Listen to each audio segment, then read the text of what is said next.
người trái chưa trả lại đêm vắng bóng trong cơn linh nhớ em hay mong hay mơ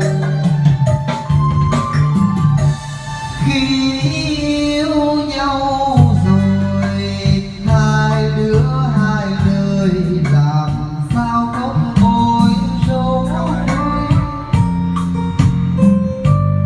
nhưng còn quê hương khói lửa bật bờ xương nên dấu đi xa người yêu tuổi ngọc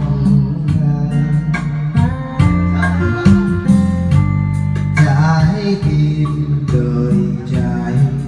thề dâng cho núi sông một lòng là chính